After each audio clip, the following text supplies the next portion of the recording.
Hello friends, कैसे हैं आप सब लोग। आए हाय, अनिरत की स्टोरी में आप लोगों का फिर से स्वागत है। तो लास्ट पार्ट में आप लोगों ने सुना है कि अनिका सीरत को बोल देती है कि उसकी शादी की शॉपिंग वगैरह सब वो करेगी, जिस पे सीरत उन्हें बहुत रोकने की और समझाने की कोशिश करती है, लेकिन अनिका कुछ नहीं समझती और गुस्से में वहां से चली जाती है। सीरत बहुत परेशान होती है, बहुत तड़प रही होती है। कुछ भी नहीं समझ में आ रहा होता उनको कि क्या करे, कैसे करे। लेकिन कहते हैं ना, वक्त के आगे किसी का जोर नहीं चलता। तो इस समय सिर्फ वही हो रहा था। सीरत चाह के भी अनिका को रोक नहीं पा रही थी। ये दोनों दूर हुए जा रहे थे और इनकी मोहब्बत कुछ कर नहीं पा रही थी, कुछ भी नहीं कर पा रही थी। दोनों तड़प उठे थे बहुत बुरी तरह। और अनिका वहां से जब जा रही होती है तो गाड़ी में बहुत रोती है, बहुत ज्यादा रोती है।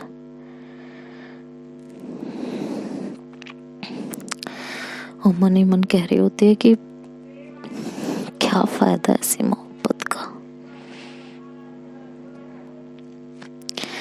क्या फायदा। मोहब्बत कभी नहीं करनी चाहिए, कभी नहीं। और इधर सीरत आती है अंदर घर में वापस और बैठी हुई होती है चुपचाप, कुछ नहीं समझ पा रही होती है। शिखा, पीहू, अंजलि सब उसके पास आते हैं और उसे एक बार फिर से समझाने की कोशिश करते हैं कि प्लीज प्लीज रोक लो, ये सब मत होने दो, ये सब ठीक नहीं है। तुम्हें पता है अच्छे से ये सब ठीक नहीं है। मोहब्बत पर से भरोसा उठ जाएगा यार।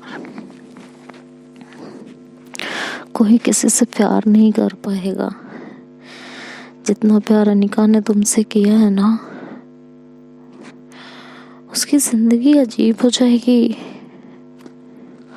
और 1% को अगर मान लो कि रेहान सुधर भी गया है, तुम्हें लगता है अनिका उसको वो प्यार दे पाएगी? और पूरी जिंदगी तुम अनिका को अपनी आंखों के सामने रेहान के साथ देख पाओगी? हाँ, बोलो।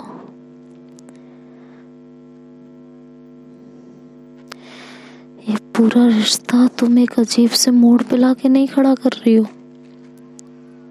ऐसी क्या मजबूरी है तुम्हारी कि तुम ये सब कर रही हो यार? सिर्फ सिर्फ और सिर्फ समाज क्या कहेगा, सोसाइटी क्या कहेगी, इस वजह से? जो काम तुमने किया नहीं उसकी वजह से डर रही हो?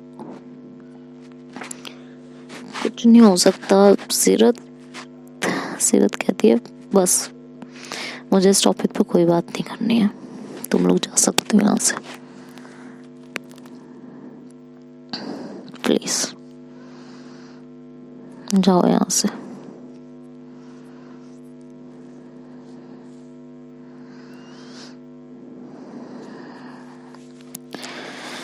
और ये कह के वो वहां से उठ के चली जाती है। शिखा, पीहू सब शॉक हो जाते हैं ये सब देख के कि यार ये सीरत को हो क्या गया है, इसके अंदर की मोहब्बत मर गई है क्या? हाँ,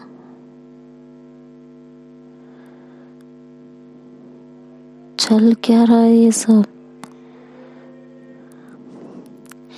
लेकिन किसी के पास कोई जवाब नहीं होता है। वक्त बीतने लगता है,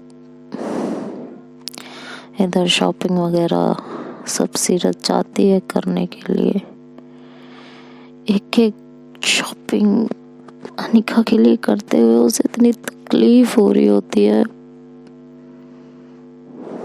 ये बात शिखा देख रही होती है। शिखा कहती है जब इतनी तकलीफ हो रही है तो कर क्यों रही हो, छोड़ दो ना, क्यों कर रही हो, जाने दो यार, क्यों खुद को परेशान कर रही हो, क्यों खुद को इतना तड़पा रही हो, जाने दो, छोड़ दो, खत्म करो।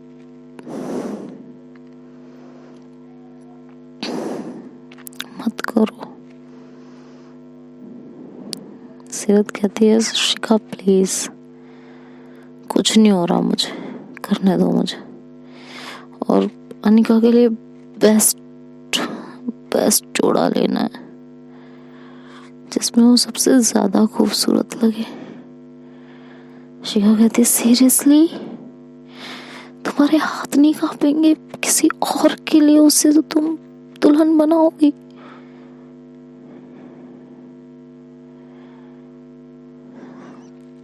सच में?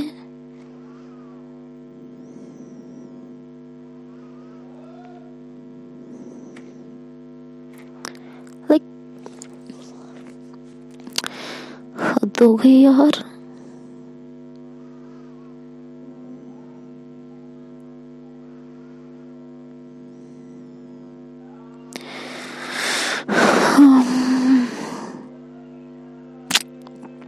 सीरत क्या हो गया यार तुमको?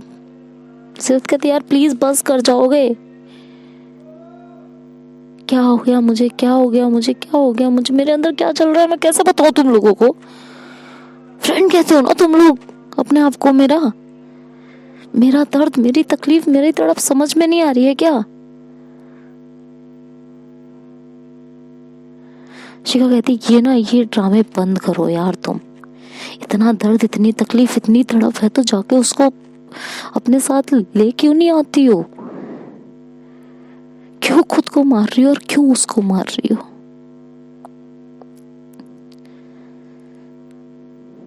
क्यों इतना महान बने जा रही हो? कोई तुम्हारी गाथा लिखने नहीं बैठेगा कि सीरत ने अपने प्यार का त्याग कर दिया उसके माँ बाप के लिए। कोई नहीं लिखने बैठेगा।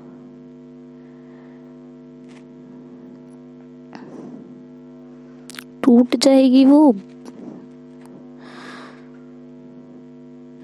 ना रिहान की हो पाएगी, ना तुम्हारी हो पाएगी और ना खुद की हो पाएगी यार। वो बिखर जाएगी। उसकी जिंदगी का तमाशा क्यों बना रहे हो आप सब मिलके? क्या हो गया है? सबका दिमाग घास चरने चला गया है क्या? और साथ में तुम्हारा भी। एक तरफ उसका पाप है रिहान से, मतलब लिटरली रिहान से,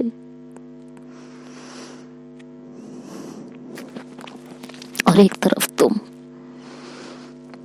जिसे उसने बिना किसी शर्त के, बिना किसी उम्मीद के प्यार किया, उसको तुमने इतना बड़ा दर्द दे दिया माँ बाप के नाम पे।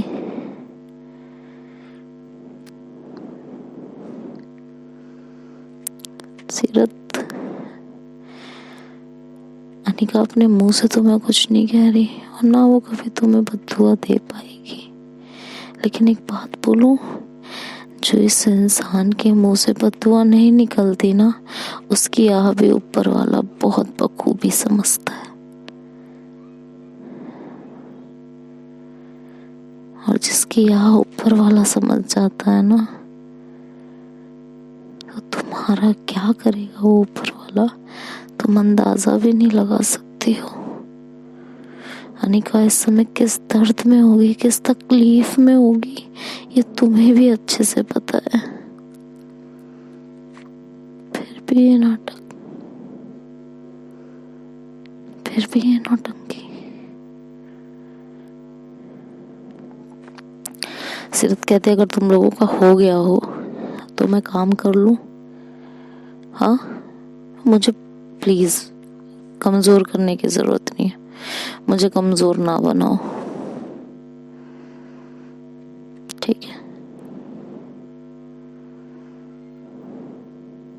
बिल्कुल भी मुझे कमज़ोर करने की ज़रूरत नहीं है।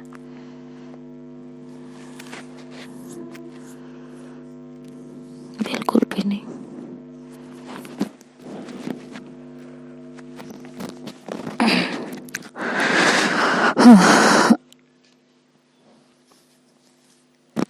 जो होगा मैं खुद देख लूँगी, खुद टैकल कर लूँगी।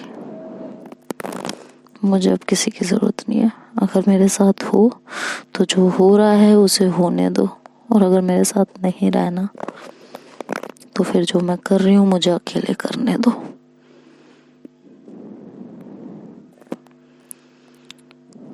जाके फिर अनिका को देखो, अनिका को संभालो। मुझे ज़रूरत नहीं है वैसे भी। शिखा कहती है ठीक है, मुझे नहीं लगता अब तुम्हें कुछ समझाने की या कहने की ज़रूरत है, क्योंकि तुम तो अपने आप में ही बहुत समझदार हो। पता नहीं क्या दिमाग चल रहा है। और ये कह के शिखा वहाँ से चली जाती है। सीरत सारी शॉपिंग करती है, सब कुछ मैनेज करती है, सारे कपड़े खरीदती है, रेहान के लिए भी, अपने लिए भी, अनिका के लिए भी, शिखा के लिए भी, मतलब वो सबकी ही शॉपिंग करती है।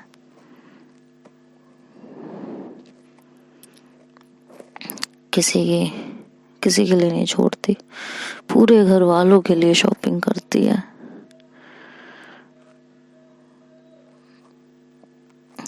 और अनिका के लिए तो सबसे बेस्ट जोड़ा सिलवाती, मतलब वो परचेज करती है। लहंगा उसकी पसंद का और लेके घर आती है। काफ़ी शाम हो चुकी होती है, अनिका भी आ चुकी होती है। सीरत जैसे एंटर करती है, सब लोग हॉल में ही बैठे हुए होते हैं। अनिका सीरत की तरफ देखती है और कहती है आइए, क्या क्या लेके आई हैं, ज़रा हमें भी दिखाइए। मेरी पसंद का तो होना चाहिए ना, अगर मेरी पसंद का नहीं हुआ तो आपको फिर दोबारा परचेस करना पड़ेगा। सीरत अनिका की तरफ देखती है और उसके ये रूखा सा बिहेव जो होता है, इतना रूड बिहेवियर सीरत को बहुत तकलीफ दे रहा होता है। अनिका सीरत की आंखों में देखती है और वो समझ जाती है कि बहुत तकलीफ में, बट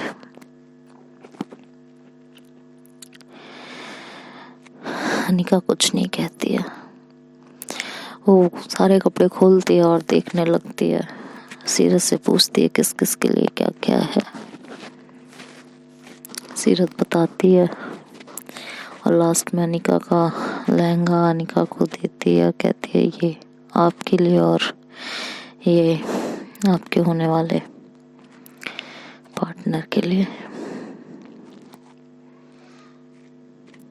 खैर अनिका जो शेरवानी होती है वो तो रेहान को दे देती है, कहती है ये लीजिए, आपकी बहन लेके आई है आपके लिए, देख लीजिए, फिटिंग वगैरह चेक कर लीजिए।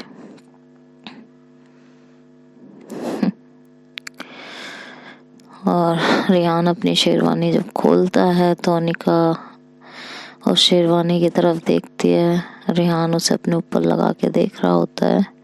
अनिका की आंखें भर जाती हैं और वो ऐसे मन में सोचने लगती है कि ये शेरवानी, ये सब कुछ मैंने इनके लिए सोचा था कि शेरवानी, मैं लहंगा, हम दोनों के फेरे, हम दोनों की शादी, लेकिन सब कुछ वही है, बस पार्टनर चेंज है। सिर्फ पार्टनर चेंज है। क्या हुआ, सिर्फ पार्टनर ही तो चेंज है ना, क्या हो गया, सब चलता है। और ऐसे कह के अनिका धीरे से अपनी आंख से आंसू पोंछ लेती है। रेहान इस चीज को देख लेता है लेकिन वो भी कुछ नहीं कहता वहां पे। अनिका पूछती है कैसी लगी वैसे रेहान, शेरवानी कैसी लगी? तो रेहान कहता है अच्छी है, नाइस कलर, नाइस फिटिंग, सब बढ़िया है। अनिका कहती है ऑब्वियसली आपकी सिस्टर लाई है अपने लिए तो सब बढ़िया ही होगा, सब अच्छा ही होगा। सही है। ये कह के वो अपना लहंगा ओपन करती है, लहंगे की तरफ देखती है, कहती है नाइस, काफी अच्छी पसंद है वैसे सीरत तुम्हारी, लेकिन अब तुम्हारी पसंद को क्या हो गया ये तो भगवान ही जाने। और ये कह के वो सीरत की तरफ देखती है तो सीरत कहती है क्यों, लहंगा पसंद नहीं आया आपको? तो कहते हैं हाँ ठीक है, लेकिन वही कह रही हूँ ना कि आपकी पसंद अब पहले जैसी नहीं रही। तो सीरत कहती है तो मैं चेंज करा सकती हूँ, चेंज करा के दूसरा ला देती हूँ। तो अनिका कहती है क्या क्या चेंज कराओगे? चेंज करने से अगर सब कुछ ठीक हो जाए तो जाके अपना दिल चेंज कराओ, और उसमें दोबारा से मेरी मूरत लगवाओ। लेकिन ऐसा हो नहीं सकता ना, तो मैं इसी से काम चला लूंगी, मुझे इतना भी परेशान करना अच्छा नहीं लगता। खैर चलिए सब लोग सो जाते हैं, क्योंकि कल मेहंदी है, हल्दी है और परसों शादी, तो काम ज्यादा है, वक्त कम। रेहान ध्यान रखना अपना होने वाले पार्टनर हो भाई मेरे, तुम कुछ होना नहीं चाहिए तुम्हें। तो रेहान एकदम से पका जाता है, कहता है क्या मुझे क्या होने वाला है? तो निका कहती नहीं मैं बस बता रही हूँ, होगा क्या तुम्हें, जो तुम्हें कुछ कर सकता था उसने तो अपने हाथ बांध रखे हैं। जब वही इंसान चाहता है कि मैं तुम्हारी हो जाऊं तो अब किसी को क्या ही होगा। और ये कह के अनिका वहां से अपने रूम में चली जाती है। सब लोग धीरे धीरे करके अपने रूम में चले जाते हैं और सीरत वहीं हॉल में बैठी रहती है बहुत देर तक। हॉल में बैठी रहती है, जाके बॉटल लेके आती है और ड्रिंक करने लगती है। अनिका ये सब अपने रूम से बाहर निकलती है और देखती है तो सीरत ड्रिंक कर रही होती है। अनिका को बहुत गुस्सा आता है सीरत के ऊपर, बहुत ज्यादा, कि अपनी हेल्थ के साथ क्यों खिलवाड़ कर रही है, क्या दिखाना चाहती है यार। और ये कह के वो नीचे की तरफ आती है और सीरत के हाथ से बोतल छीनते और कहते हैं क्या है ये? सीरत कहती है यार अब ये तो करने दो कम से कम। नहीं मतलब क्या ये भी नहीं करने दोगी? सब कुछ तो तुम अपने मन से करवा रही हो, मेरे दर्द का, मेरी तड़प का कोई तुम्हें अंदाजा ही नहीं है, तो कम से कम ऐसे पी के मुझे अपना गम भुलाने दो। अनिका कहती है मुझे अंदाजा नहीं है, मैंने तुम्हें रोका है कि मेरे करीब मत आओ, मेरी ये शादी हो जाने दो, मैंने कहा है? हाँ?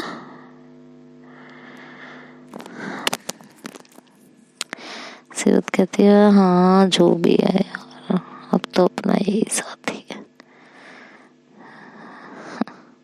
अनिका कहती है फालतू का देवदास बनना बंद करो, बॉटल तो अब नहीं मिलने वाली और जाके सो जाओ चुपचाप।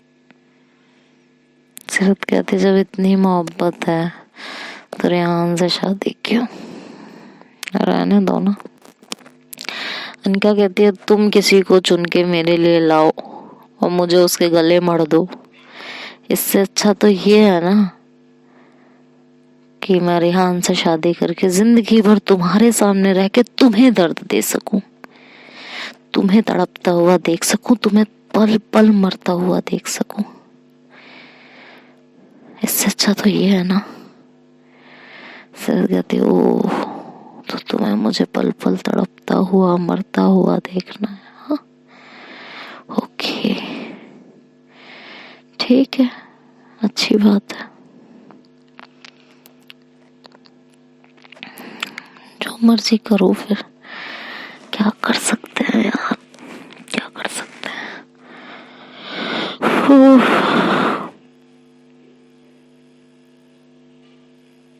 करो, आज के बाद हम आपकी जिंदगी में कोई इंटरफेयर नहीं करेंगे। जो चाहती हो, जैसे चाहती हो, आराम से कर सकती हो, आराम से मुझे तड़पा सकती हो, मुझे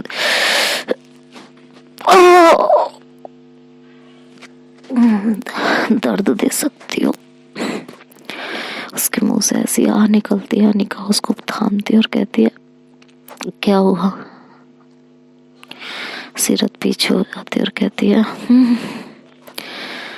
मैं तो तुम्हें टच ही नहीं कर सकती ना, क्योंकि तुम्हें तो टच करने का हक किसी और का हो गया अब।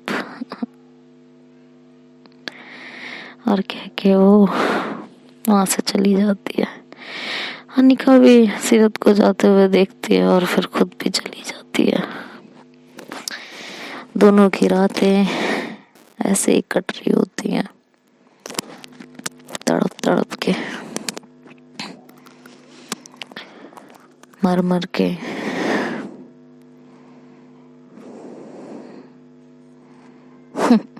किसे पता होगा कि वक्त ऐसा भी मोड़ दिखा देगा। खैर, अगले दिन के सारे रिचुअल्स स्टार्ट हो जाते हैं। मेहंदी, पहले हल्दी, हल्दी के सारे जितने भी लोग होते हैं सब धीरे धीरे आने लगते हैं घर में, और हल्दी का फंक्शन स्टार्ट हो जाता है। सब लोग अनिका को हल्दी लगा रहे होते हैं, लेकिन सीरत अनिका को कहीं नजर नहीं आ रही होती। सीरत वहां से हट चुकी होती है, क्योंकि वो ये सब नहीं देख सकती थी, बिल्कुल नहीं देख सकती थी। वो बहुत तड़प रही होती है, बहुत।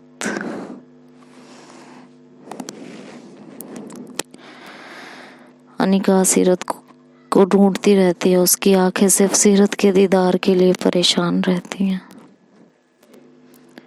उसका हल्दी में मन नहीं लग रहा होता बिल्कुल भी। वो बहुत तड़प रही होती है कि एक बार सीरत दिख जाए। तो शिखा को बुलाती और कहती है सीरत को फोन करो, कहाँ है। शिखा कहती है कि मुझे नहीं पता कहाँ है। कहती है मैंने कहा फोन करके पूछो और बुलाओ। तो शिखा फोन करती है सीरत को, सीरत फोन रिसीव नहीं कर रही होती है, तो उसे मैसेज ड्रॉप करती है कि प्लीज फोन रिसीव कर लो, अनिका यहाँ ड्रामा करके बैठी है, वो हल्दी नहीं करवा रही है। सीरत जब भी मैसेज पढ़ती है तो फोन उठाती है, शिखा अनिका से बात कराती है। क्या कहती है कहाँ हो तुम, तुम्हें मेरी शादी के हर एक फंक्शन में, हर एक मोमेंट में रहना है, तो तुम कहाँ हो इस समय। जहां भी हो चुपचाप सीधे वापस आओ। सीरत बोलते हैं कि यार काम से आई हूँ मैं। इनका कहती है मुझे सब पता है कौन से काम से आई हो तुम, चुपचाप 15 मिनट के अंदर ना जहां भी हो यहाँ आ जाओ। सीरत बोलती है यार ट्राई टू अंडरस्टैंड, मुझे बहुत ज़रूरी काम है, ऑफिस का काम है, मेरी एक बहुत इंपॉर्टेंट मीटिंग है, मैं वो कंप्लीट करके ही आ पाऊंगी। तो कहती है मुझे नहीं पता, अब 10 मिनट में तुम्हें वापस आना है। सीरत कहती है क्या है, अभी 15, अभी 10, कह रही है और ज़्यादा किया तो 5। सीरत कहती है अच्छा ठीक है मैं आ रही हूँ, तुम हल्दी तो कराओ। कहती नहीं, जब तक तुम यहाँ नहीं आ जाती हो कोई हल्दी नहीं होगी। सीरत कहती है क्यों, क्यों इतना दर्द ले रही हो और दे रही हो। कहती है नहीं, तुम्हारे दिए हुए दर्द के आगे तो ये दर्द कुछ भी नहीं है, कुछ भी नहीं। तो फटाफट आ जाओ अब, ठीक है। ये कह के वो फोन कटवा देती है। सीरत इधर टर्न करती है और वापस आने लगती है। 10 मिनट में वो अनिका के पास पहुंच जाती है। जैसे ही वो आती है अनिका कहती है अब ठीक है। वो एक अनाउंसमेंट करती है कि मेरी हल्दी तो रिहान की बहन जब तक ना लगाए तब तक तो कंप्लीट ही नहीं होगी ना, तो मेरी हल्दी तो रिहान की बहन लगाएंगी, है कि नहीं। सीरत एकदम चुपचाप खड़ी होती है, कुछ नहीं बोलती। अनिका कहती आइए लगाइए, सब लोग वहाँ देखने लगते हैं और कहते हैं हाँ ये बात तो सही है। अब रेहान की अगर सीरत बहन है तो सीरत जब तक हल्दी नहीं लगाएगी तब तक कंप्लीट कैसे होगा। उनमें से तब तक एक औरत बोलती है, एक आंटी, कि हाँ भाई अनिका अब रिश्ते में सीरत की भाभी हैं तो इतना तो बनता ही है ना। सीरत बिल्कुल मुट्ठी बांध के खड़ी हो जाती है।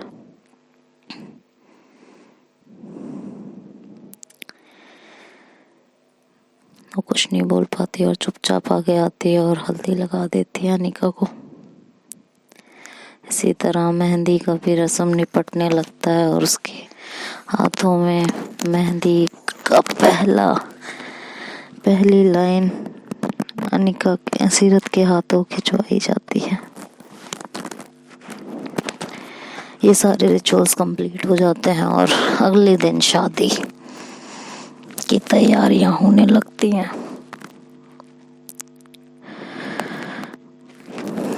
सबके दिल की धड़कनें होती हैं और सबको पता चल चुका होता है कि अब सीरत और अनिका अलग हो चुके हैं, अब कुछ नहीं हो सकता।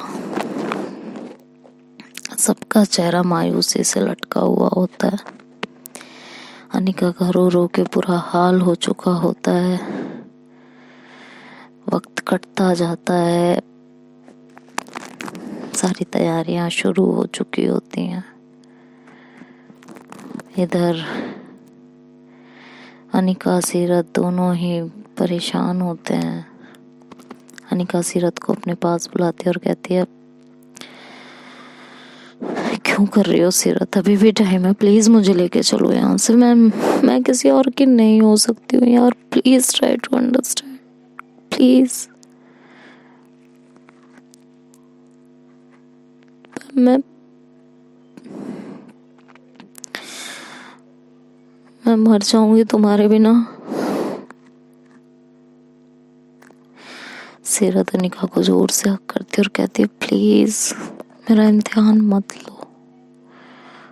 लो, जो हो रहा है उसे होने दो, जो होगा वो अच्छे के लिए ही होगा, जो हो रहा है वो अच्छे के लिए ही हो रहा है, प्लीज। अनिका कहती है प्लीज यार मुझे इस समय ना ये उपदेश मत दो प्लीज।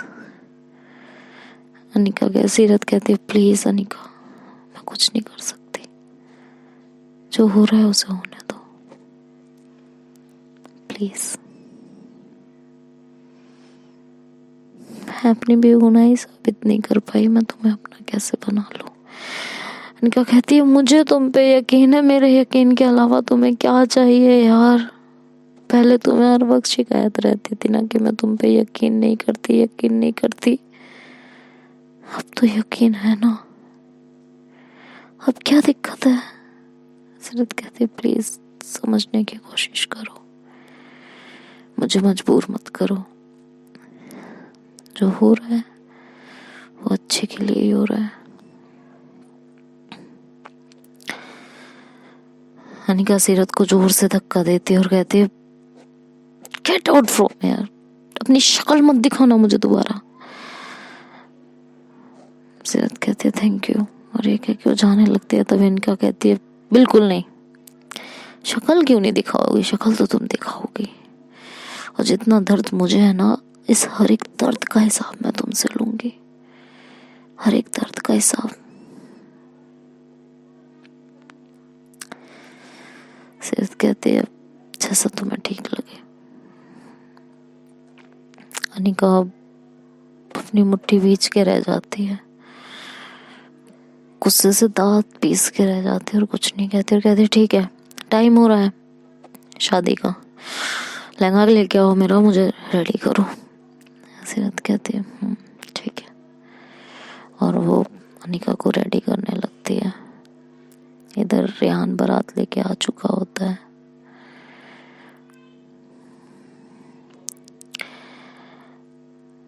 सीरत अनिका को रेडी कर देती है, एक एक चीज अपने हाथों से पहना देती है। और अनिका मन ही मन सोच रही होती है कि कितना पत्थर दिल हो गया है इनका,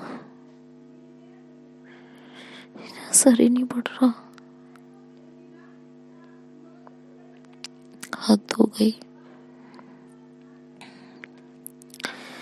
और वो सीरत को वहां से गुस्से में बोल देती कि जाओ तुम अभी यहाँ से, जो तुमसे कोई बात नहीं करनी, कोई भी बात नहीं। सीरत वहां से चली जाती है, नीचे आती है। सीरत की मॉम उसको देखती है और जोर से हक करती है और कहती है क्यों कर रही हो सीरत ये सब। सीरत कहती है प्लीज मॉम अब आप नहीं, प्लीज बहुत हो गया, मैं सबको जवाब नहीं दे सकती हूँ, प्लीज बंद कीजिए।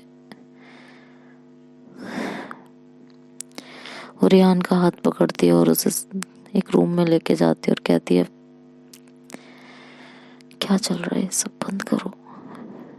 रियान उसे कुछ नहीं बोलता, कहता है जो चल रहा है सही है। दोनों में कुछ बातें होती है और फिर वहां से दोनों निकल जाते हैं। सारे रिचुअल्स स्टार्ट हो जाते हैं शादी के। शादी अनिका के रिवाजों के अनुसार हो रही होती है। अनिका ने पहले ही बोला होता है कि मुझे हमेशा से अपने पार्टनर के साथ अपने रीति रिवाजों के साथ शादी करनी थी, तो उसी हिसाब से होगी। सारी बात उसकी सब लोग मान चुके होते हैं, तो उसी हिसाब से शादी हो रही होती है। मंडप लग चुका होता है, मंडप में रियान बैठा होता है, पंडित जी रिचुअल्स कंप्लीट कर रहे होते हैं। थोड़ी देर में अनिका को बुलाया जाता है।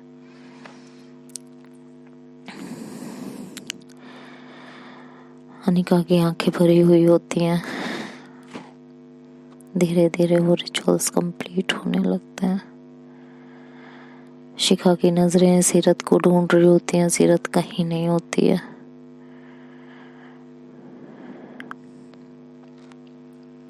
अनिका की एक दो फ्रेंड जो होती हैं वो कहती हैं कि क्या बात है अनिका, रियान से शादी कर रही हो यार, इससे अच्छा तो तुम शादी ही ना करती। अनिका रियान की तरफ देखती है, उसके सहरा बंधा हुआ होता है, तो रियान से कहती है कि सहरा बांध के आए हो, जिंदगी में मेरा प्यार तो तुम्हें कभी नहीं मिलेगा, ये जिंदगी भर याद रखना। मेरे दिल में हमेशा सीरत के लिए मोहब्बत थी और उसी के लिए रहेगी। रियान सिर्फ हाँ में सर हिला देता है। उसकी फ्रेंड्स रियान की थोड़ी सी खिंचाई करती हैं, कहती हैं भाई दूल्हा तो मुंह छुपा के आया है, शक्ल दिखाने लायक नहीं है ना। शक्ल कैसे दिखाएगा, हरकत ही ऐसी की थी। बहुत ज्यादा वहां पे बदतमीजियां होती हैं। अनिका किसी को नहीं रोक रही होती क्योंकि वो खुद ही जली बैठी होती है। सारे रिचुअल्स कंप्लीट होने लगते हैं। मंगलसूत्र पहना दिया गया होता है, सिंदूर भर दिया गया होता है और हर मोमेंट पे अनिका की आंख से सिर्फ आंसू गिर रहे होते हैं।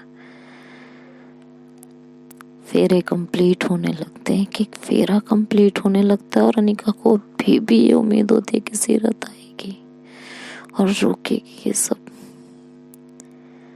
लेकिन सीरत कहीं नजर नहीं आ रही होती, कहीं भी नहीं। बहुत परेशान होती है और आखिरी फेरा कंप्लीट हो चुका होता है। इसी के साथ सारे सपने सब कुछ अनिका के खत्म हो चुके होते हैं। तो देखते हैं हम आगे स्टोरी में क्या होता है, या बता देते हैं। चलिए, इतना तो आप लोग इतने दिनों से परेशान हो रहे हैं, तो इतना तो आपके लिए बनता है कि ये स्टोरी में क्या मोड़ आया है, अनिका कैसे रिहान की हो गई, अनिका की शादी कैसे हो गई, इतना तो आपको हम बता ही देते हैं। फेरे कंप्लीट हो जाते हैं, शादी कंप्लीट हो जाती है और शादी के बाद कुछ एक रिचुअल होता है जहाँ दूल्हे को लेके अंदर जाया जाता है एक कमरे में कुछ रीति रिवाज के लिए, और वहाँ पे दूल्हे का सेहरा खोला जाता है। तो वहाँ अनिका को और रिहान को लेके अनिका की मॉम जाती हैं और उनकी कुछ फ्रेंड्स शिखा वगैरह भी अंदर जाती हैं और वहाँ पे अनिका दूसरी तरफ मुँह करके बैठी हुई होती है क्योंकि उसे रिहान का चेहरा नहीं देखना होता। वहाँ पे अनिका की मॉम रेहान का सेहरा खोलती हैं तो सब लोग वहाँ शॉक्ड हो जाते हैं। शिखा जोर से उसको हक करती है क्योंकि वो रेहान नहीं सीरत होती है। कहती है सीरत। अनिका को अपनी कानों पे बिलीव नहीं होता और वो एकदम से पलटती है सीरत की तरफ, देखती है कि वहाँ रेहान नहीं सीरत होती है। तो अनिका की आंख से आंसू गिरने लगते हैं। सीरत स्माइल कर रही होती है, सब लोग शॉक्ड खड़े होते हैं। तो फाइनली सीरत ने ही अनिका से शादी की होती है। अनिका उस समय कुछ नहीं सोचती, कुछ नहीं समझती और वो सिर्फ सीरत को जोर से हक कर लेती है और रोने लगती है। तो देखते हैं अब आगे स्टोरी में क्या होता है, ये शादी कैसे हुई, क्या हुआ, इस सब तो नेक्स्ट पार्ट में देखेंगे। तब तक के लिए बाय बाय, टेक केयर।